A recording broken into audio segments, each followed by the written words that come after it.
Instagram stories have not been serving their purpose to me anymore. They're too short. I know you all pass through them. And if you're here from that, then maybe you do watch them. If you're not here from that, and I just sent you this personally, you better watch the whole thing because best believe I've got some things to say. Ignore the Chromebook headphones. I need them so I can hear myself. Lovely. I need them so I can hear myself while I speak in the mic, so that way I know I'm not hurting your ears because I'm not evil. Why am I here today? Well, as promised, I'm gonna completely break up what the happened to 911. I went through hell to watch this season finale today. I spent hours yesterday Googling how the fuck am I supposed to watch live TV if I don't have cable? Can I get it on some sketchy website? Will this give my laptop a virus? Do I need to pay $50? Why is live TV, Disney Plus, and Hulu Premium $90 a month? Nobody there. Are you kidding me? No, I'm not doing that. Until I was blessed by a friend of mine, Mark. I love you, Mark. You are amazing. And yeah, so thank you. I was able to watch the episode live. And I'm sitting there watching this episode, appalled at the very beginning, so excited, full of joy and whimsy. She was a fairy, honestly. And she was really excited to watch the video. Me. And as time goes on, you kind of see her smile fade. And towards the end of the episode, you're like, oh, there's 4 minutes left in the episode. Nothing's happened. And she's sitting there and she's doing this. This isn't what was supposed to happen to me. So, what the fuck happened? And why is it so devastating to me and a ton of different people on the internet? Well, 911 is a TV show about firefighters, hook and ladder, search and rescue, a classic drama. It puts you in there. And it centers around a couple main characters, some that are introduced in the second season, but not really important. You have the main characters, Athena Grant, who is the police officer. Oh, so where did you come from? Athena Grant, who's the police officer. Buck Buckley, who is one of the main people we're going to be talking about today. I want to call him by his government name. Bobby Nash. God, that was embarrassing. Eddie Diaz. Chimney Han. His real name is not Chimney. It's Howard, but nobody calls him Howard except for his wife. Who is Maddie Buckley, Buck's sister, and Henrietta Wilson. I swear I did not forget about her. I'm sorry. Those are all the main characters. So, this show starts with the core four: Chimney, Hen, Buck, and Bobby. Athena's there, obviously. She's the star of the show. But she's not in the fire department. She is a sergeant.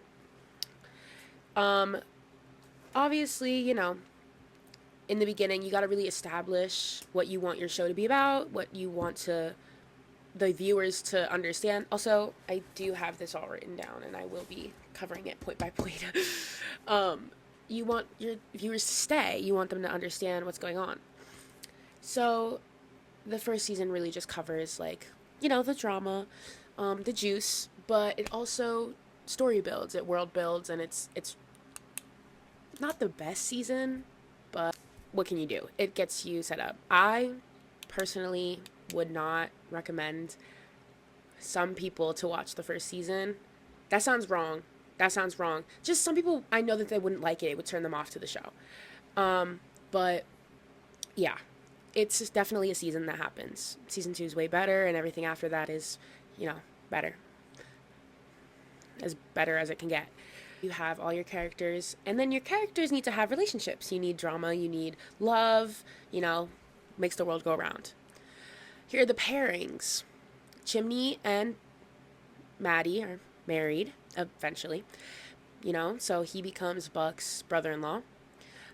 Very early on, you have Bobby and Athena get together at the end of season 1. They are revealed to be dating, and they eventually get married as well. Hen and Karen are together. They are such a cute couple. They have a son named Denny, and that's another great pairing. And then the only two left are Eddie Diaz and Evan Buckley. I'll probably refer to him as Evan or Buck throughout the video. Don't get confused, okay? Stay with me. Walk with me here. So, you have Evan and Eddie, and you're, yo, Gert. Gert says yo, Gert. So, you have these characters, and they're completely single for 3 seconds. Yeah, in the first season, the main storyline is that Buck has this really cougar of a girlfriend, and she ends up literally ghosting him. And in the second season, you get introduced to Eddie, and Eddie's backstory is tragic. He's got that sad puppy dog eyes bullshit. It's not. I love Eddie. Sorry. But he has a son named Christopher who has cerebral palsy, and Christopher is literally the best character on the show. No one can top that. That's king right there. That's diva right there. We love him. And he has a wife, Shannon, who does end up dying. Rip her. So, yeah, he ends up being widowed, but it's okay because their relationship was never great anyways. Here's something. Now, keep this in mind. Eddie got her pregnant when she was 18, 19, and then immediately they got married because he is Catholic. Yeah. And backstory for Buck, he was a medical miracle baby. So he had a older brother named Daniel who had leukemia, and no one was a match in his family, not Maddie or his parents. So he was made to be a bone marrow donor. But Daniel did not survive, and Evan had no idea that he had this brother until he was in his 30s, which was about season 6. So yeah. And that's their tragic backstories. So why do these people get shipped together? What is this about? Where did this come from? There's no definitive moment that was they need to be together. I think just from the beginning, it was kind of clear that their relationship was going to be way different than each other's with everyone else on the team. Literally the first scene of Eddie getting introduced, he's putting a shirt on, he's shirtless, and What a Man is playing in the background.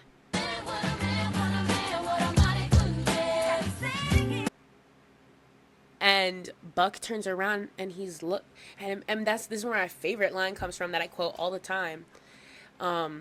Chimney goes, "That is one beautiful man." And Hen goes, "Where's the lie? And I like girls." It is so funny to me. I think that's peak comedy. I really do. Absolute cinema. And it is. Buck is immediately "Oh, hell no. You pissing all over my alpha territory. What?" So we see this literally the pilot of season 2, or the second episode of season 2, where he is completely obsessed with being better than Eddie. He follows him around. He's "I just don't understand why you're so comfortable." And he's "We do the same thing, man. I did tours in Afghanistan." He's a veteran, by the way. "I did tours in Afghanistan. We do the same thing. I just do it while people are shooting at me." You don't need to take it out on me or be threatened by me. We're on the same team. Why would I be threatened by you? Exactly. There's no need to be. We do the same thing. I've just done it while people are shooting at me is all. A straight man does not get that petty, but okay. So he's completely obsessed with being better than him. And this is literally the first episode that they interact. And they bond over having to take some grenade out of a guy's chest. Realism. And he's you can have my back any day, brother. He's like, yeah, and you can have mine. And it's so gay. So gay. Mind you, they've known each other for one shift. One shift. And that's how Buddy was born. And from that onward, every little thing was just like, okay, like, so when's it gonna happen? It just kept getting on and on. It basically snowballed into a gigantic Buddy mess. And now we're at a point where it's been almost 10 years. Can we get on with it already? Now let me get into the technical stuff of bisexual Evan Buckley and Fox versus ABC and the difference between the earlier seasons and the seasons that we have now. So one of the main things to understand is that seasons 1 through 6 were produced or run, whatever you want to say, by Fox, the Fox network. And it was very, very clear, and like obviously because you see all these memes about Fox News, it was very clear that any LGBT stance, other than Hen, because she was lesbian from the beginning, was not going to be added. You know, Buck was seen as like this macho man, and so was Eddie, and they didn't want that happening at all. So people were like, oh, it's never going to happen.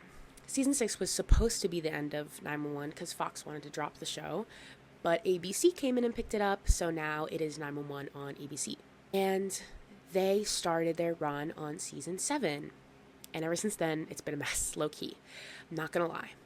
In the beginning of season 7, you have this disaster where a cruise ship capsizes and the whole 118 has to go with this guy named Tommy to save the two main characters, you know, Bobby and Athena from drowning. And this guy, Tommy Kennard, helps them by using a helicopter. Tommy Kennard is a part of the not the Air Force, but like the LA, whatever. He just works with like planes and helicopters and stuff, but mostly helicopters. You only ever really see him in a helicopter. He used to be a part of the 118, then he joined like the flight stuff or whatever. And he was a jerk. Okay? I hated him. In Chimney and Hen Begins, and that's like a little thing where they give you like the backstory, how they came into the 118. But basically, Tommy was just like a dick to them, and nobody really likes him. There are some people that like him, and they're like, oh, Buck and Tommy should be together, which I'm getting to. But, okay, girl. Delusions are for, you know, you. Season 7, you know, opens up this way with this natural disaster, absolute mess, and, okay, super fun. Episode 14 or 15, somewhere over there, we get this plot line that Tommy and Eddie are hanging out a lot. They become close friends. They go to see a fight in Vegas, and Tommy flies them there on his helicopter. They do Muay Thai, and they go out for drinks. They play basketball together, and Buck absolutely loses his mind over this. Because ever since he joined the 118, he's been best friends with Buck. And Buck, is just unable to fathom the fact that Eddie's been hanging out with someone more than him. And he feels left out, and he gets a little jealous. So he does a lot of things to try and get Eddie's attention. Such as, but not limited to, pushing him over during a basketball game. Mind you, he doesn't even like to play basketball. How'd you talk him into this? He always says no to me. So I'm your basketball beard. I feel so bonded. And twisting his ankle because he was jealous and angry that him and Tommy were on the same team and better than him. Right. Because if I wasn't in love with my best friend, I would be... Because that's logical, right? Someone that is not in love with their best friend is going to actively intervene with a new friend that they have that, you know, they're like turning into this, and you're like, well, that's my best friend. Obviously, if my best friend was hanging out with someone else, I'd be like kind of upset, but it was another level. He doesn't even talk to Eddie. He doesn't even address it, which he's a man. Is he going to? Probably not. He doesn't try to get his, like talk to him about it, speak to him. He just goes right in. He's lifting weights in front of Eddie. He's like, hey man, you want to play basketball? Meanwhile, Eddie is on the phone with Tommy. He's like, yeah, like, I'm busy actually. At the end of the episode, you see Tommy go to Buck's place, and he's like, hey, like, I wanted to apologize, you know, Eddie feels bad as well, like, his ankle's gonna be fine, but, you know, we're chill, right? And Buck's like, yeah, sorry, like, I can get pretty jealous. And he's like, well, you know that Eddie can have more than one friend. Eddie and I hanging out, it wasn't about you. That's usually my problem. I can get pretty jealous. And Tommy's like, right. And so I don't remember how it goes, because whatever. But he's like, yeah, getting your attention has been really exhausting. And Tommy himself goes, my attention? Just trying to get your attention has been kind of exhausting. My attention? And Buck's like, okay. Yep, definitely you, no one else. And Tommy's like, oh, period. And they kiss. And Buck likes it because he is bi. And he is, from then on, dating Tommy. And the season proceeds with the most crazy shit I've ever heard in my entire life. Picture this. You're a widow, your wife just died, and you have this kid, right? Whose mother wasn't really around because she left you and your kid when he was about 5 years old. So, you know, you move away from Texas. He's from El Paso. You move from the southern Christian, fucking very religious family to go be in LA and live a new life and do more things for you and your son. And, you know, your wife comes back into your life, but she ends up passing away, and, you know, you're a widow. You try your best to date other people, but nothing really works out until you meet this girl, Marisol, and she's sweet. She's literally perfect. She's everything you could ever want in a woman. But then one day you're all walking down the street, and you see this woman that looks like a dead ringer for your ex-wife who's dead. And you guys start dating. Eddie doesn't say they're dating. He's like, no, we're just hanging out. We're just friends. But you're cheating on your girlfriend. So he, you know, is like, I gotta stop hanging out with you. You look like just like my dead wife. And the girl's like, oh, well, let me be her then. So she cuts her hair, dyes it, and she's like, I'm her. Yeah, for real. And they kiss, and guess who walks through the front door? His son and his girlfriend. His son and his girlfriend see this. Marisol walked in with Christopher. Oh, Eddie. And at first, he thought his mom had come back. And his son, teenage son, decides, you know what? I don't want to live with you anymore, psycho. So he goes back to Texas to live with his grandparents, and you are left alone with your guilt and religious trauma, and now you're single and lonely. Yeah, imagine that. What about that? What about them apples? So that is the ending plot line for season 7, is you see Eddie left alone without Christopher, which was devastating, by the way. I fucking love Christopher. And Eddie is just so ashamed of what he's done, but, like, you still did it. So, season 8, you open with Benado, which is absolutely insane. And Eddie has a mustache now. Mind you, this mustache was amazing. I like girls. It was beautiful. It opens up with Eddie being very guilty. He's kind of like a shell of the person he once was. He feels that he's denying himself of joy because he doesn't deserve it. He's sad, depressed. You know, his son is gone. His son won't even talk to him. And, you know, because you're crazy. But he's lonely. He's sad. The only person there is Buck to cheer him up. But, you know, what can you do? He ends up going to confessional. And this is where we meet young hot priest. I don't know his name. Sorry, but he's chill. He's also the priest for Bobby in the first season. But he meets young hot priest, and he's like, yeah, my son left me because it was, like, for an insane reason. Like, I really messed up, and I don't deserve forgiveness. The priest is like, well, you're already forgiven in the eyes of the Lord. You just have to forgive yourself. He's like, what am I doing? I haven't been to confessional in like 20 something years. I need to leave. And he bolts out of the confessional booth. And the priest is like, oh. Later on, he ends up seeing Eddie in a juice bar, and he uses this metaphor. Here's the juice metaphor now. The juice theory. Eddie goes to buy himself juice at a juice bar. He gets up to the cash register, ready to pay. He's like, actually, I don't want juice. I want water. And the priest is like, he sees this. He's like, can I sit with you?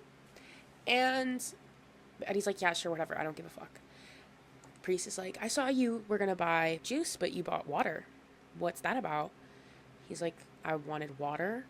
He's like, no, I think you're denying yourself of something. He's like, I'm denying myself of juice, genius. And he's like, no, you're denying yourself of joy. It's a solid metaphor, I guess. It works for what we're talking about. I think that the fact that 911 is using like Catholic guilt to kind of explain a lot of what's going on with him is kind of crazy. Like, it's very obvious that they're leaning in the direction of Buddy from this point. They're like, yeah, like, no, like, Catholic guilt, like, he's denying himself of something. Like, you know what I mean? You know what I mean, right? You see that he's denying himself of something, you know what I mean? Right. Eventually, at the end of 8A, I forgot to say that season 8 is broken up into 2 parts. 8A, which is the first half of the season. It goes up to episode 10. I don't remember. And then 8B, which was up until the finale. So that's what I mean when I say 8A. You see Eddie is like, I gotta move. I'm moving. And Buck does not stand for this. He's devastated.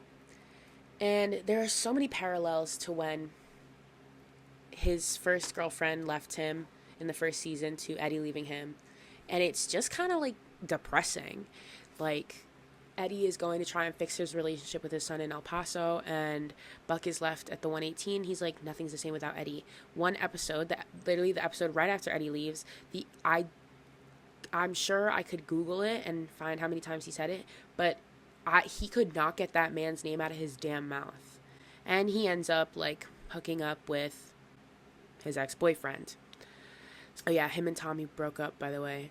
I didn't explain that. Whatever. It's really not important because Tommy is irrelevant. Like, the only thing he was good for was getting Buck to come out of the closet. So who cares?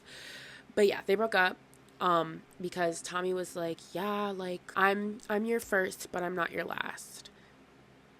Which is like kind of by erasure, because Buck's been in numerous relationships before. Like, you're not his only relationship. Like, bitch, you're not special. Don't piss me off. So yeah, he breaks up with Buck, and Buck's like, whatever, I guess. He eventually gets over it, but, he hooks up with him after getting drunk at a bar because he's trying to distract himself from the fact that his best friend is gone.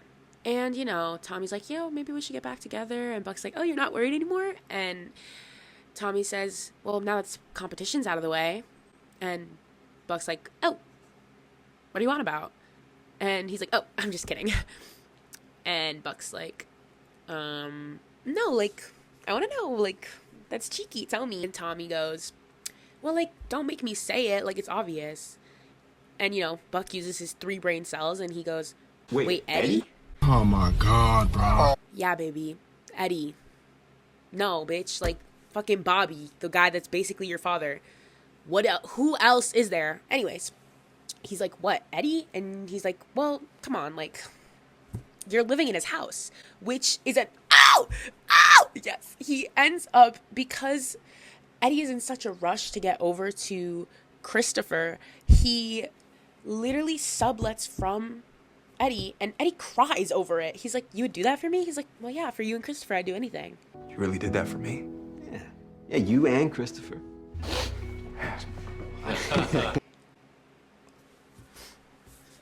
The cameras. This is gay. Riddle me this. Would you, as a bisexual, now just picture yourself as bisexual, would you be going around and doing this big purchase, this huge, really important thing that's financially very, como se dice, responsible, very like significant. Would you do this significant thing for someone who, you know, is just your friend? Someone that is just like your BFF? Because if my best friend was like, hey, like, will you buy my house? I'd be like, girl, I love you so much and I'd die for you. But I didn't got the money to do that. Also, I'm not moving out of my house because that's gonna take forever. But yeah, I hope you find someone to sublet it though. But if it was someone that I was in love with and would do anything for, yeah, girl, I can buy your house. Yes, I will. And yes, I will. This also leads him to be unable to, like, he's literally unable to sleep in this house. He goes to his sister's house. He's like, hey, can I sleep on your couch? Because I can't stay there. It's not my house. It's Eddie's. And his sister's like, right. Back to the main point. Tommy is like, well, yeah, like, you're living in his house. I mean, you're living in the guy's house. What? He's like, he gets mad defensive. He's like, Eddie is straight. Like, come on. And Tommy, gay man. Okay. He's straight. Okay. Clock it, bitch.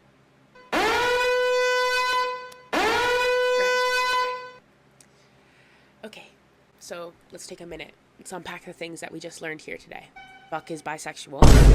He dated a man. This man was not his best friend of 7 years, who has a child, you know, found family ass shit. And his ex-gay boyfriend just told him, there's no way your best friend is straight. Not in so many words, but immediately Buck is like, okay, you know what? I'm not gonna get my tea clocked by a stud. You know, I don't have to want to sleep with everyone I have feelings for, and I don't have to have feelings for everyone I sleep with. Oh! If my ex-boyfriend told me that, I think I would myself. I don't know. I wouldn't know what to do. How do you come back from that? And mind you, they just had a one-night stand. He's standing in his house. He's like, I'm gonna go. I'm not wanted here, which you're not. But like, gags. He's like, I would never let a gay man tell me what to do. But what do you mean? What do you mean? He gets so angry. And the next couple scenes, he goes to his sister's house because he can't talk to his best friend about being in love with him. And he goes, I'm living in his house, therefore I must be in love with him. And his sister's like, are you? He's like, in love with Eddie? Me? And his sister, Maddie, goes, it's not that crazy, ho. And he goes, he's like, oh my god, no, like, does not having him around leave a big hole in my life?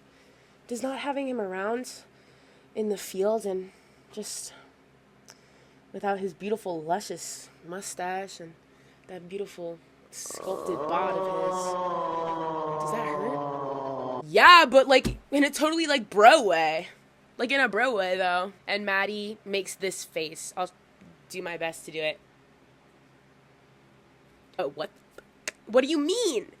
And so now Buck has this idea planted in his head that people are so viciously ready for everyone. He's like, oh, everyone wants me to be in love with my straight best friend.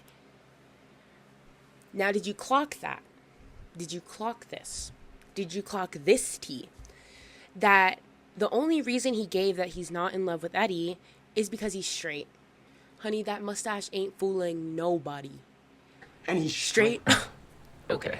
Buck is immediately like, well, yeah, like I can't be in love with him because he's straight. That's never stopped a lesbian before. The fuck? I would know.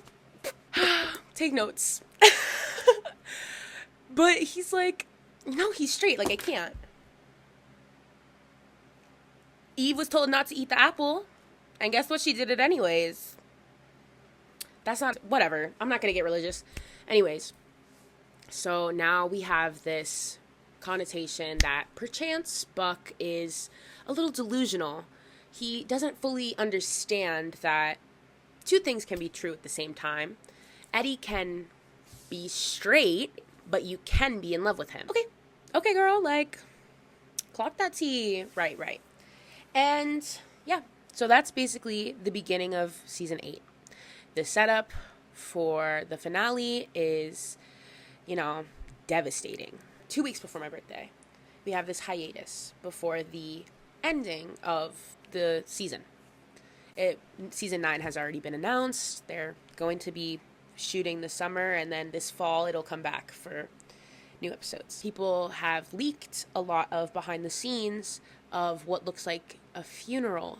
And if you followed me on Instagram, you would know that I did not take that well. I did not take that well. I was in denial, much denial. But then, on that fateful day, he did die. Bobby did die. When my time comes around, lay me gently in the cold dark earth. And guess who's not there when he dies? Eddie. He's not there. So, other than this being absolutely devastating, it was so angering because the producer's reason for kicking Peter Krause off the show was, well, it's realism. Okay, let's think about that for a second. Which is most survivable? Capsizing in a gigantic fucking yacht, cruise ship, yeah?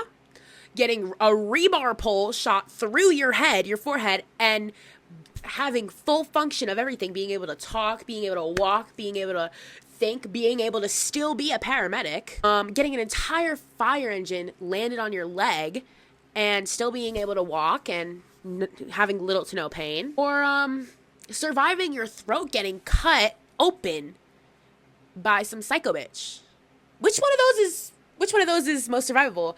Because I think that in this scenario, a deadly virus, it should not be the one that kills somebody in this show. But it is. It is. And Bobby died.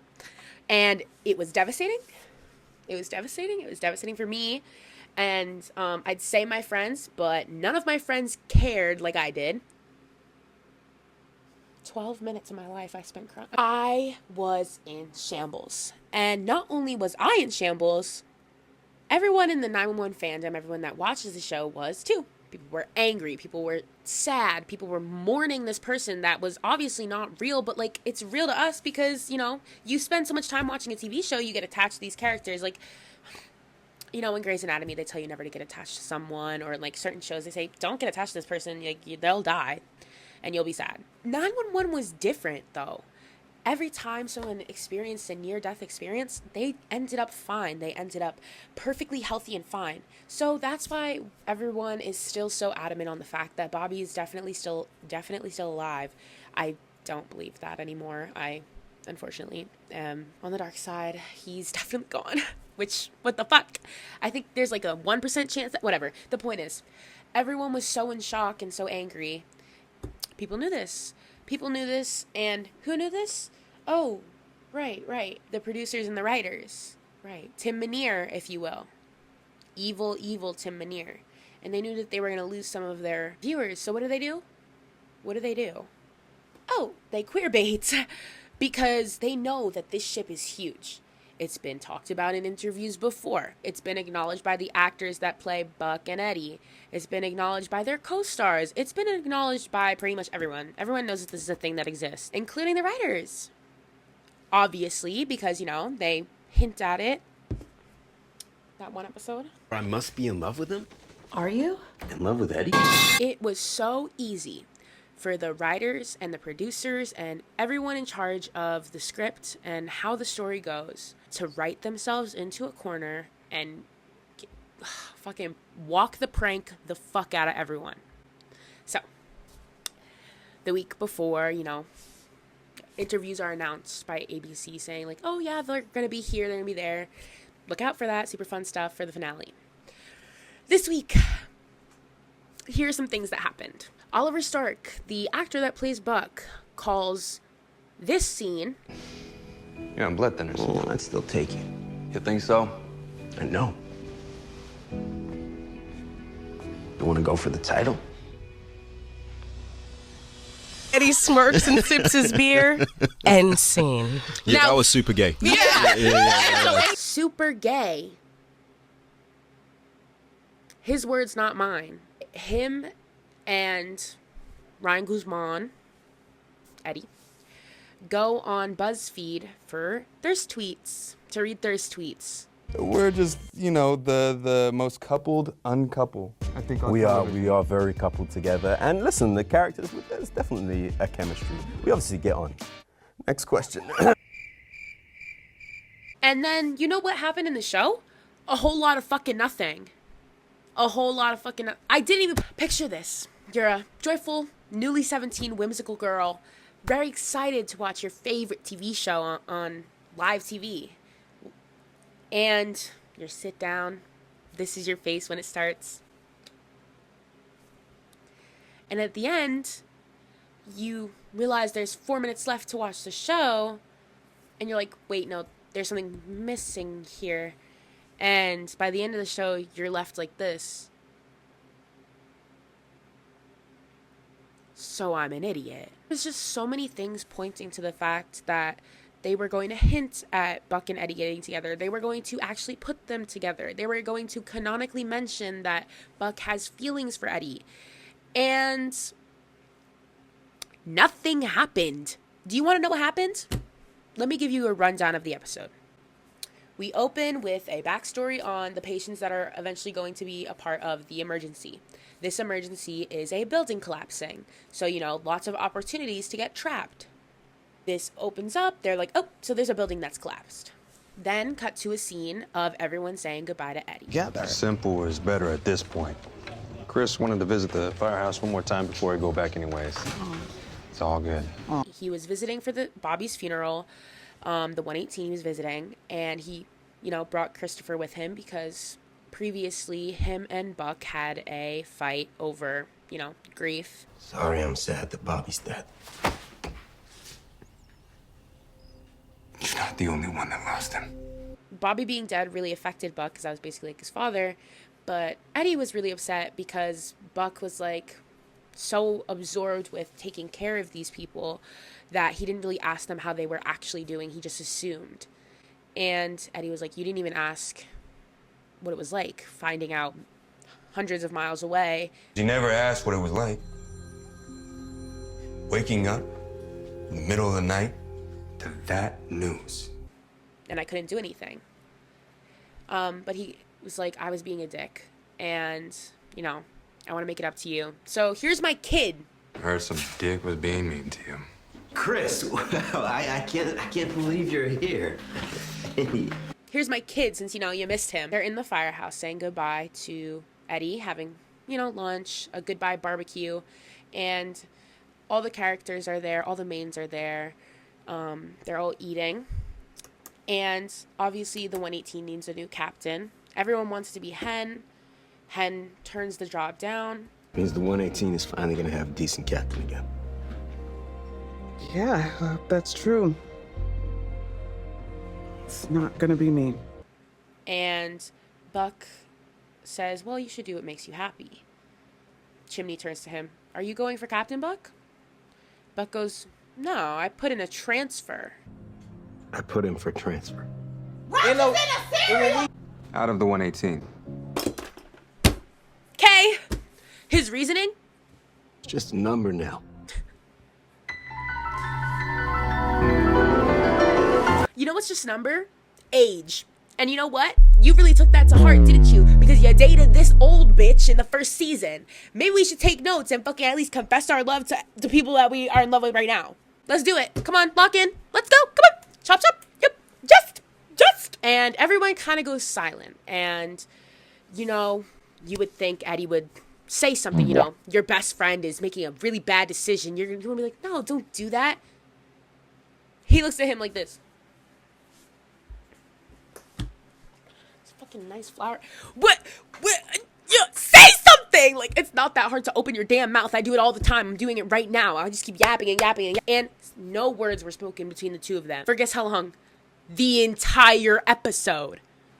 What? What? That can't be. What?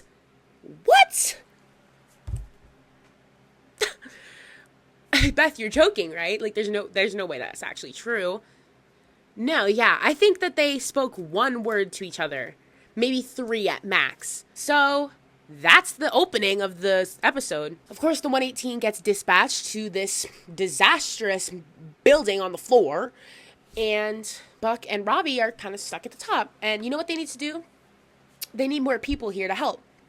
So Eddie was previously giving his gear from the 118 because they're like, you know, we know you're leaving, and we just wanted you to remember us. And he's like, oh, period. He sees that the building has collapsed on TV and they need help. Collapsed apartment building. Resources are stretched thin as crews work to save those. So he puts his gear on and drives himself over there and just walks in. How illegal is that? Eddie would never do something illegal. Eddie has a silver star. Buddy would never queerbait because Eddie has a silver star. Right. Right. Anyways, he goes there and he's like, I'm gonna help y'all. Let me get in there. He sees the face that he makes when he realizes that that Buck is there and like his crew is there, and he's like, oh my god, they're all gonna die. The face that he makes is genuinely the gayest thing I've ever seen in my life. And that's not supposed to be derogatory, take it as you will, but like, brother, my brother in Christ. God. Who are we lying to? The closet is not even glass, girl. You're like standing at the door saying, help! Who are we lying to? It was so like, okay, whatever. He gets there. He's like, oh, so Buck and Robbie over there. That's where I'm going to go first. Right. So Buck and Ravi are at the top of this building because there was someone up on the 9th floor, and he's like, okay, so let's make this let's use this grappling hook and I'll save you. And they basically zip line across, and everyone, I was live tweeting this, everyone, and when I mean everyone, I saw like back to back tweets, Buck's not making it across.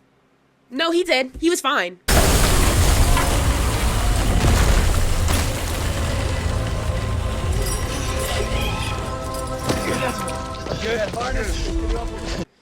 He gets over there and he gives Eddie this look. Okay. Just take that as you will. And then, you know, the whole team gets together to save Athena and Chimney, who are trapped inside the building. And there's this one moment where you think that their patient is going to die, but Chimney refuses to let it happen. And it's kind of supposed to be like a memorial for Bobby because, you know, he's like, I blame myself because, you know, I was supposed to die, not him. And their patient lives. And the last, like, 5 minutes of the fucking episode go like this. They get back to the station after the emergency. Eddie's on his phone trying to find flights to go back to El Paso. Like, I have to be there in the morning to report for...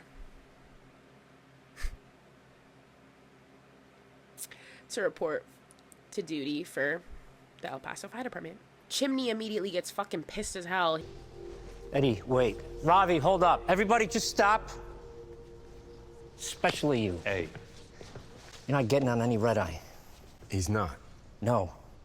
And nobody is transferring out, and nobody is staying in Texas. Bitch, listen up. Let me clock your tea, bitch. Let me say this. You gay, period. And they're all like, oh yeah, no, you right. And then the last fucking, like, 4 minutes of the show, that was 4 minutes of the show, go, Athena sells her house, Buck is moving out, and Eddie and Chris are staying. Hen and Karen are, this is a plotline not really relevant to this story, are adopting their foster daughter that was like it was a huge deal for them.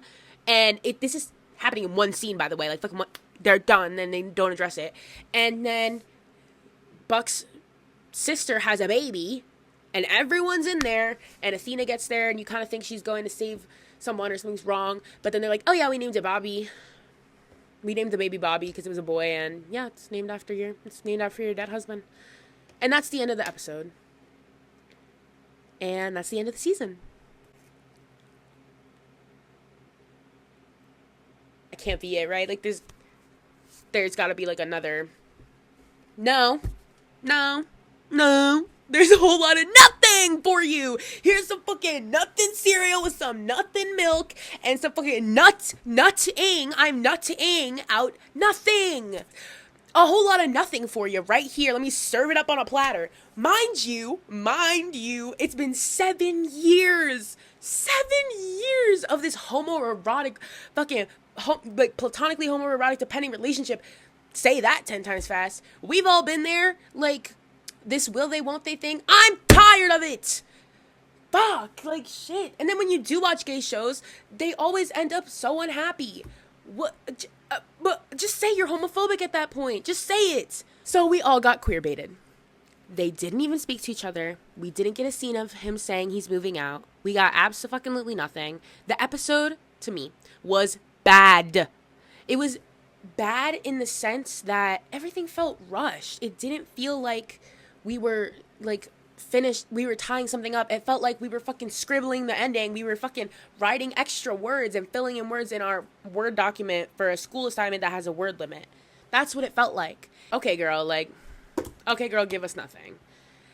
So, if you don't know what queerbaiting is, the incorporation of apparently gay characters or same-sex relationships into a film, television show, etc. as a means of appealing to gay and bisexual audiences while maintaining ambiguity about the character's sexuality. Harassment, abuse, or targeted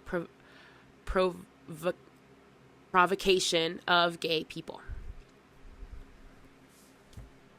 We were basically drawn in like flies to honey and told that yes, this thing that you've been waiting for years is going to happen, or at least you're going to get crumbs of it, and you should come and watch our show and get our viewers up and get our money up so you can feel, represented. Like, we're basically exploiting you for media purposes, for money. You're being exploited, by the way. Obviously, using anybody as a way to get your money up and it being so disingenuous, it's wrong. It's just so dehumanizing.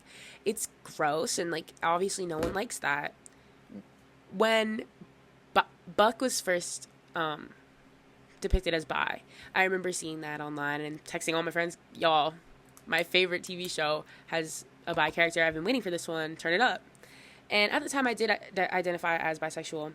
Now I'm not anymore, but I did identify as bisexual, and like the joy that I genuinely felt of someone like figuring out that they're bi and like on such a national television show. Like, we have a lesbian character, but like seeing someone figure it out, I was like, oh my god, that's so exciting. I love that. And I was like, I feel seen, period. And it was just like fulfilling. Also, it being something that I enjoy so much, being able to have like a little piece of myself in there, it was just a good feeling. I think being able to see like pieces of yourself in any form of like positive media is something that we all kind of want. Like, I want to see people that look like me or act like me be perceived in a positive light and get the good things that they want, because then I feel good as well.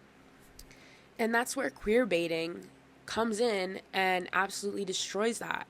You get lured in for money tactics, thinking that you're finally going to be represented in this media. You're going to see pieces of yourself in this show, but in reality, there's nothing there. They just wanted you as a viewer. They don't care about you. It's a parasocial relationship. They don't care about you. And it was so sad because I have so much hope for this show. And I will be watching season 9. But I think that like a lot of people are going to stop watching this show. And it's just sad to see because it has so much potential. They wrote themselves into a corner. If you're not going to commit, don't even hint at it. Just shut it down. And they didn't do that. They kept leading people on thinking like, oh, is this going to happen? Is it not? Like, we're going to talk about it in this interview. We're going to say this, that, have it all perfectly curated so that way you think it's coming and you get excited and you buy television subscriptions to watch on live TV, and you use someone's account to watch on live TV, and you get involved and you get really excited, and then we give you nothing, and we still get the money and you get nothing, and it's fine because you're gonna watch the show anyways because you want to see what happens, right? You want to see what happens? And yes, I do. Fuck, it worked. It worked because I got so excited. Was so ready to see this, and so many people were. I wasn't the only one. Okay, I'm not the only crazy bitch here. The amount of tweets that I saw on my timeline saying they've been queerbaited, saying they were upset, saying hope for season 9, right, and it was just like, okay, like shit. So fucking let me put on a dress so big because I like to look pretty when I get fucked. Problem with this is just like, they set it up perfectly to lure in the exact fans that they wanted to see. And they did nothing for them. They did nothing. I was sitting there watching this. There's 4 minutes left of the show. Why isn't y'all? Wait, is the time wrong on my laptop? No. And then the show just ends and it's a whole bunch of fucking nothing. See, I think what they're trying to do is set it up in their own way. They want to like keep stringing people along, clearly, but I genuinely think it's going to happen, but they're not ready to write it yet. And I think that like they're very much weighing the options of, will this ruin our viewer retention rate? Like, are there going to be homophobic assholes that don't give a fuck? Like, it's about money at the end of the day. And it shouldn't be. Like, it's an entertaining thing. Entertainment is important. Like, I could go on and on about how queer people affect media, but I'm not going to, because you know this, I know this, and the producers at ABC know this, and that's why it did so well, and it's why they worked so hard to get all this propaganda out. It's gay propaganda. They're pushing their gay agenda. And at the end of the day, it is a TV show, but it just doesn't make you feel good, as that's pretty much all. I think that I've totally left out a million things. There's so much more possibility for the next season, and they obviously are gonna do something with it. Maybe at the end of the day, I should just give up, but I am ever the optimist. So thank you for watching if you did. Maybe I'll drop like a lore video going down over like each season, because I feel like that'd be fun to talk about. I need something to fill the hole in my heart that they left. So yeah. But that's it. Fuck Tim Minear though.